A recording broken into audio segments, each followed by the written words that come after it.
¿Te ha pasado que no entiendes cuando te hablan en inglés? ¿O que por más que practiques, no tienes fluidez en el idioma? ¿Te desmotivas y piensas que el inglés no es para ti? La realidad es que en las instituciones de inglés nunca nos enseñan ni nos van a enseñar las formas para que aprender inglés sea mucho más fácil, rápido y sobre todo efectivo. Desafortunadamente, hoy en día las escuelas solamente quieren retener a los alumnos para que no desarrollen por completo todas las habilidades que se requieren para aprender inglés. ¿Y por qué? Simplemente porque entre más tiempo esté el alumno en la escuela, más va a pagar. Incluso lo hacen para ofrecerte cursos que se supone que ya deberían estar incluidos en el programa que te ofrecieron desde un inicio.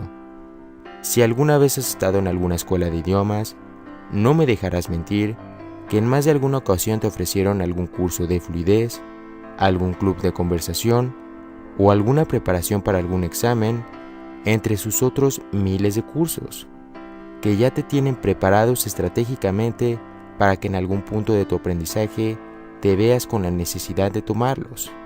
Y seguramente las instituciones que verán este video estarán en contra mía, y me da igual, porque como profesor de inglés, uno está cansado de que el sistema se repita una y otra vez, y todo con el fin de sacarle más dinero al alumno. Mi nombre es Diego, y el día de hoy te traigo la segunda parte de las 5 cosas que me hubieran gustado saber antes de aprender inglés. Y si no has visto la primera parte, te invito a que lo hagas. El día de hoy te daré algunos excelentes tips que harán que tu fluidez sea mucho mejor y mucho más natural. Debo decir que estos tips que te daré son basados en mi aprendizaje y experiencia con el idioma, por lo cual no siempre se sigue esta regla, ya que hay que recordar que el inglés es el idioma de las excepciones. Lo primero que me hubiera gustado saber es esta gran técnica de pronunciación para las palabras que va basada en que si la palabra contiene doble O, esa doble O se pronunciará como una U. Por ejemplo, book, moon, school, cook, look, etc. Piensa en alguna palabra y casi te puedo asegurar que la doble O siempre sonará como una U. Pero claro, también existen algunas excepciones, como es el caso de la palabra door. Otra es que si la palabra contiene EA, esa EA se pronunciará como una I.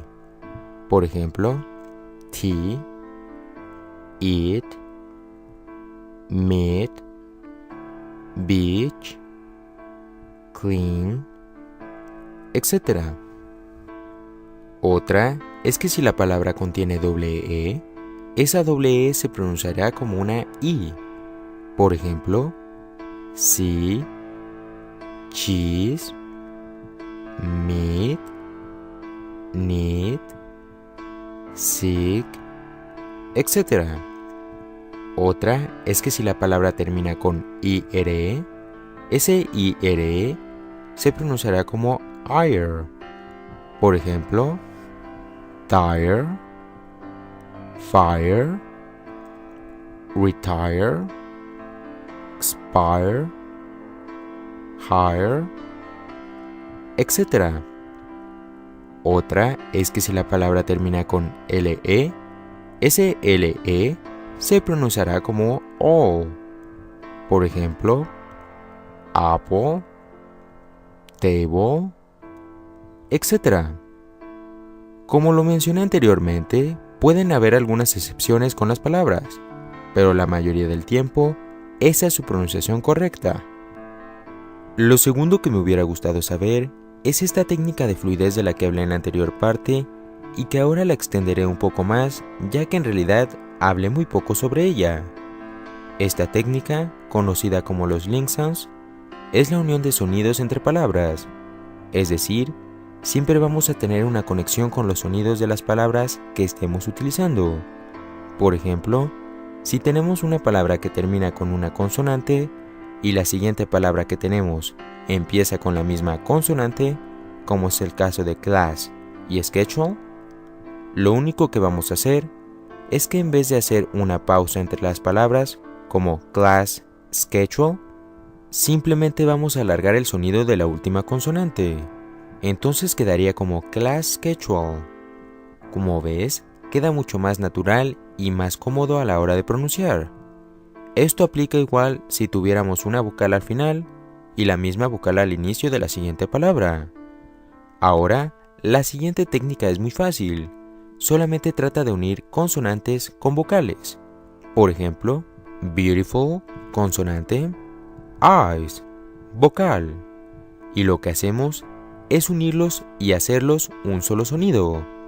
Entonces quedaría como beautiful eyes. Si no te sale, puedes practicar el primer sonido como por ejemplo beauty y después el segundo, full eyes. Una vez que lo hayas hecho, solamente únelos, beautiful eyes. Si haces esto, notarás que tu fluidez y pronunciación mejorará muchísimo. Otro ejemplo podría ser con un phrasal verb. Clean, consonante, up, vocal. Solamente queda unirlos y hacerlos un solo sonido. Entonces quedaría como clean up. ¿Lo ves? Es muy fácil. Pero si quieres desarrollar mucho más rápido esta habilidad de poder unir las vocales o las consonantes en las palabras, te recomiendo que formules oraciones y las practiques hasta que puedas decirlas con fluidez y de manera natural. Aquí es donde viene lo tercero que me hubiera gustado saber, y es que hay que aprender a escuchar. Esto no solamente aplica en el inglés, sino en todos los idiomas. Muchas veces mis alumnos me preguntan que cómo van a entender qué significa una palabra si hay otra que suena exactamente igual. Y yo siempre les respondo que no hay que enfocarse solamente en la palabra, sino que debemos analizar con quién estamos hablando, dónde estamos, de qué estamos hablando, qué es lo que está pasando, en fin. Así es como realmente le damos sentido a la conversación que estamos teniendo. Incluso sin saber el significado de una palabra, tú podrás interpretar fácilmente qué es lo que quiere decir si tomas en cuenta todos estos factores. Así que recuerda que debes prestar mucha atención y sobre todo no distraerse cuando te estén hablando. Ahora, lo cuarto que me hubiera gustado saber, que mencioné en la anterior parte pero quiero volver a repetir, es no aprender palabras sueltas. Y lo repito porque siempre veo que hay personas recomendándole a los alumnos que están iniciando en el aprendizaje del idioma inglés que con aprender muchas palabras al día van a tener un nivel alto de inglés. Y la realidad es que esto no sirve.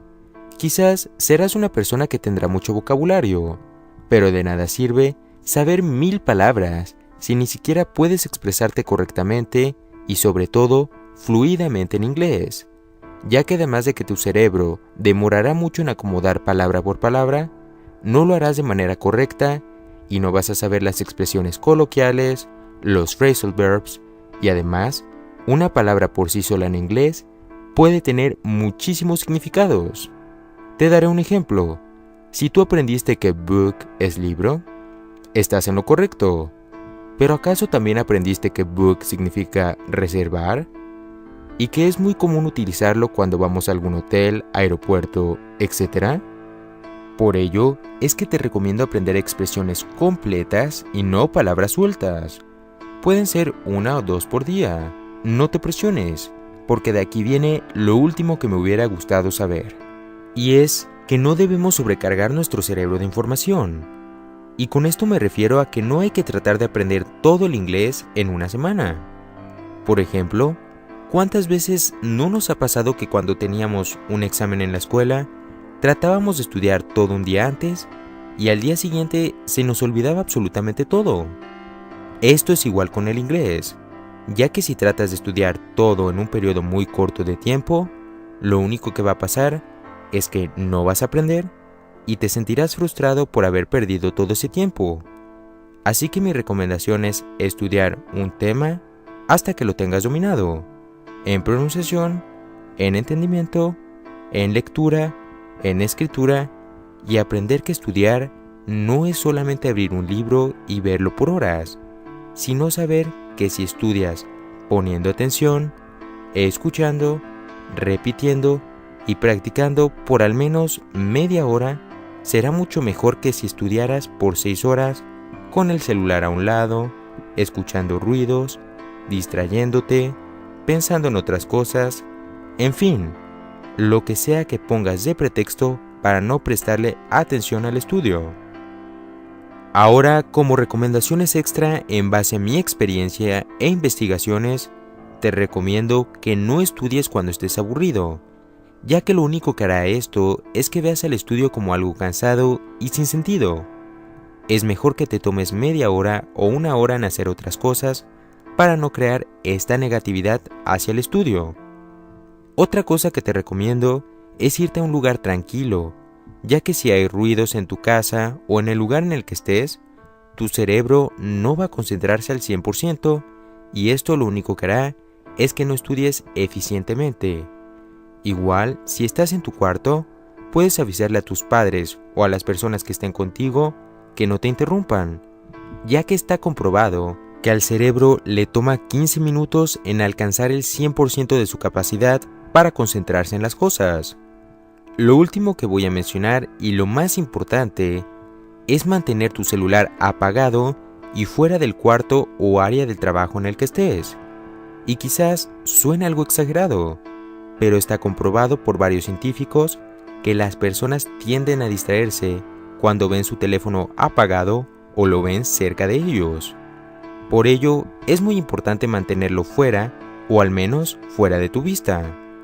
Es importante que esa media hora o esa hora que le des a tu estudio puedas dedicarle el 100% de tu atención. Te aseguro que con todo esto que te he dado, es la clave para que tu estudio sea eficaz y exitoso.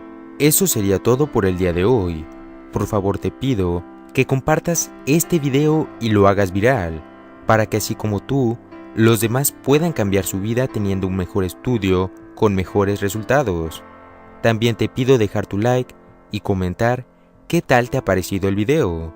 Y si es que aún no estás suscrito, te invito a que lo hagas y actives la campanita de notificaciones para que no te pierdas ninguna clase. Muchas gracias por ver y te deseo un excelente día.